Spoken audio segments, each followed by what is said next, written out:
I think to start, I'd like to paint the background and some of the frameworks that guide our overall strategy when it comes to developing the country. Before I go into the priorities for 2025 and the mechanisms and incentives that we provide to investors to help them grow and scale.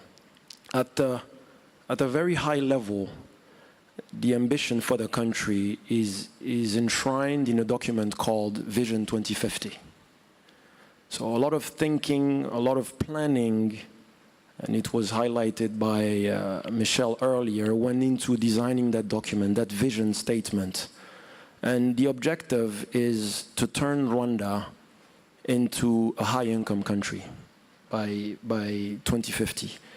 With a per capita income that would go from the current 1,100 to about 13,000, which is the entry level for being categorized as a high-income country. Within the document itself and the instruments, certain key priorities, one being urbanization, developing a workforce that is capable and masters different technology, the whole issue of private sector development, investing in infrastructure and regional integration. So then the vision is implemented through a series of strategies, 5-year strategies, 5 to 7 years. The one we are currently implementing is called NST2, the National Strategy for Transformation. And it runs from 2024 to 2029. That strategy, which guides the action of not just the Rwanda Development Board, but the government as a whole, has 3 key pillars. The first one is the economic pillar, and here it's all about investments in urbanization, in infrastructure, in agriculture, in tourism, in real estate, all the areas that were mentioned earlier. The second key pillar is social, is the social one, where it's about investing in a better alignment between, in the quality and market relevance of our education, so that the people coming out of our schools, the skills that they have are increasingly aligned to the labor market and to the workforce of the future. And of course, healthcare and so on. And the last one is governance, where we invest in strengthening our public financial management system, in creating a cohesive nation and all the issues of security. I'll highlight one key element of our vision. Most of the financing will come from here onward through private capital. We estimate that the demand in terms of financing will be financed at about 43% to 50% through private capital. So a key objective that we have is to raise the proportion of private investment to GDP from 15% right now, which represents about $2 billion, to about 25%, which would be around $4 billion. And it takes you then to the Rwanda Development Board. Now that you know that private capital is so important for us,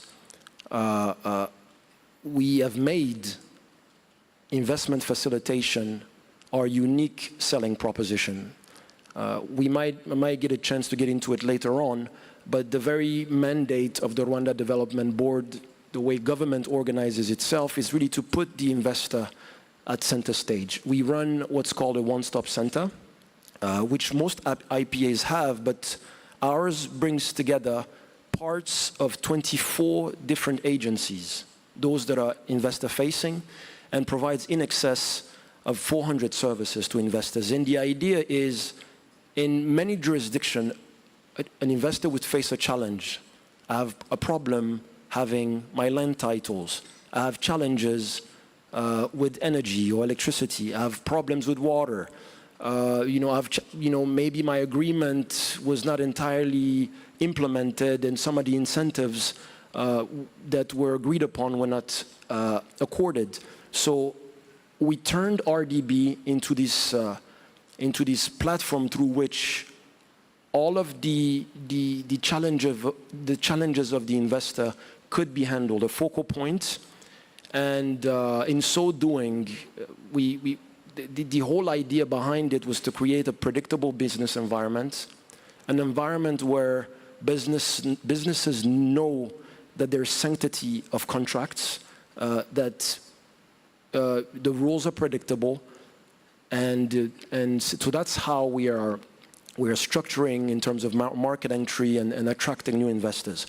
Now, I'll get to the part on scale. How do we help countries scale?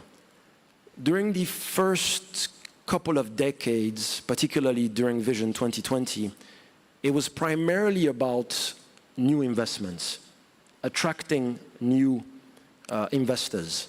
From Vision 20 to now under Vision 2050, we are still going to place the focus on attracting new investments, but it's increasingly becoming about reinvestment.